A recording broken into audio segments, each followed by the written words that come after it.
हमारे सामने बहुजन क्रांति संघ के अध्यक्ष और महाराजा लाखन पासी स्वाभिमान समिति के संस्थापक अध्यक्ष डॉक्टर मोहनलाल रावत जी मौजूद हैं।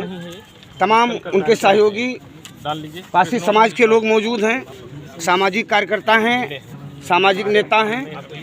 आप लोगों से आज 22 दिसंबर 2024 की बेला पर हम महाराजा बिजली पासी के किले पर आपसे बात करने जा रहे हैं। इस किले पर 1 जनवरी को हर साल आप भी कुछ करते हैं। मुझे अच्छी तरीके से याद है कि महाराजा लाखन पासी का जन्मदिन आप मनाते हैं। डॉक्टर साहब, आपसे जानना चाहेंगे कि जो महाराजा लाखन पासी का जन्मदिन आप 1 जनवरी को मनाते हैं, तो उस कार्यक्रम की रूपरेखा इस बार की क्या है? पहली तो बात, आपको बहुत बहुत धन्यवाद मैं देना चाहता हूं अपने संगठन के माध्यम से। रूपरेखा ये होगी कि, और दूसरी बात मैं और कहना चाहता हूं, उसके लिए मैं क्षमा चाहता हूं कि आज जो कार्यक्रम महाराजा बिजली पासी जी का जन्मोत्सव समारोह मनाया जा रहा है, छोटा सा कार्यक्रम मनाया जा रहा है, वो माल्यार्पण कार्यक्रम मनाया जा रहा है। मैं महाराजा बिजली पासी जी के चरणों में श्रद्धा के सुमन अर्पित करते हुए सभी को बधाई देता हूँ, धन्यवाद देता हूँ। 1 जनवरी के कार्यक्रम की रूपरेखा ये रहेगी कि जाकर के सुबह 9 बजे से कार्यक्रम की शुरुआत होगी जाकर के, जिसमें सांस्कृतिक कार्यक्रम शुरू होगा। उसके बाद में जो है हमारे सांस्कृतिक कार्यक्रम करने के बाद में जो सम्मानित लोग आएंगे, कार्यकर्ता, समाज के लोगों को सम्मानित करने, समाज के लोग जो होंगे उनको सम्मानित किया जाएगा। और जो हमारे कुछ वक्ता विचार रखेंगे जाकर के समाज पर, उनके जन्मदिन पर। और फिर उसके बाद में जो है जो हमारे मुख्य अतिथि होंगे वो अपना विचार रखेंगे।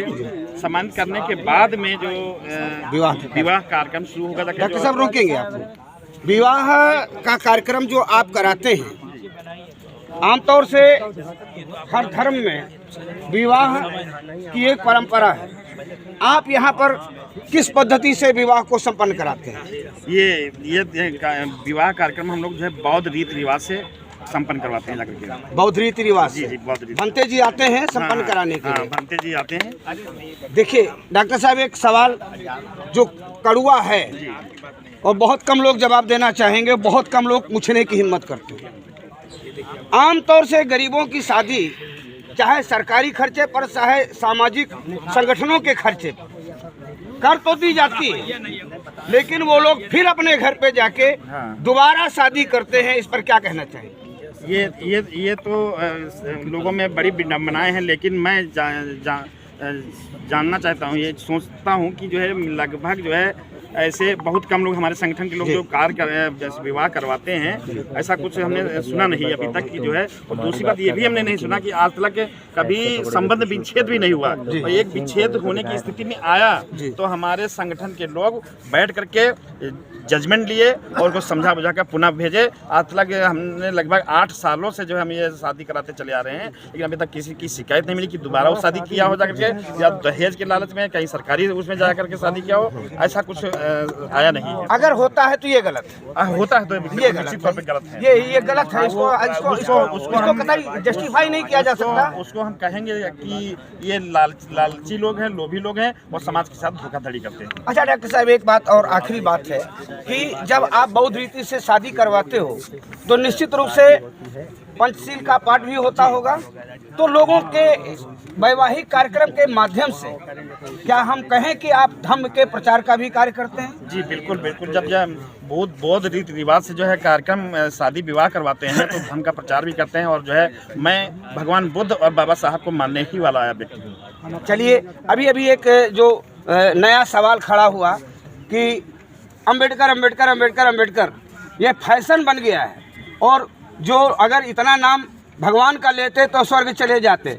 तो मेरी दिमाग में अब ब्रह्मांड में कहीं स्वर्ग है आपकी जानकारी में? मैं इस ऐसे शब्दों के लिए ऐसे लोगों को बड़ी निंदा करता हूँ, घोर निंदा करता हूँ। और मैं मेरे लिए तो भगवान श्री बाबा साहब हैं, और मैं उनकी जिन्होंने ऐसा शब्द कहा है उनके लिए मैं उनकी निंदा करता हूँ। और मैं जो भी होगा उनके सम्मान में मैं काम करूंगा जाकर के। बाबा साहब डॉक्टर अम्बेडकर के सम्मान में काम होगा, संविधान के सम्मान में काम होगा। बाबा साहब डॉक्टर अम्बेडकर के संविधान से देश चलेगा, ऐसा आप सबका मानना है? बिल्कुल बिल्कुल, बाबा साहब के संविधान से देश चलेगा, ना कि किसी मनुष्य स्मृति से देश नहीं चलने वाला। बहुत बहुत धन्यवाद। विक्रम राम राजेश जी, अभी जो बातें कह चुके हैं डॉक्टर साहब, उन पे हम ज़्यादा नहीं जोर देना चाहेंगे। सिर्फ इतना जोर देना चाहेंगे कि ये जो फैशन की बात कहा, फैशन क्या है? फैशन अम्बेडकर आज फैशन बन गया है। देखिए, जो लोग ये फैशन बनाए हैं वो केवल जनता को बेवकूफ बना रहे हैं। स्वर्ग और नर्क का जो ढोंग रच रहे हैं कि कहीं नहीं, सब यही। मेरा मानना ये है कि जो डॉक्टर बाबा साहब अम्बेडकर जी का अपमान किया है, टिप्पणी करके ये अपमान किया है, उनको चाहिए सार्वजनिक रूप से माफी मांगे और सांसद से तत्काल इस्तीफा। जी क्या मैं आपके चैनल के माध्यम से भी बताना चाहता हूं कि 29 तारीख दिन रविवार समय 12 से 3 बजे तक हमारे यूपी प्रेस क्लब में प्रेस वार्ता होनी है।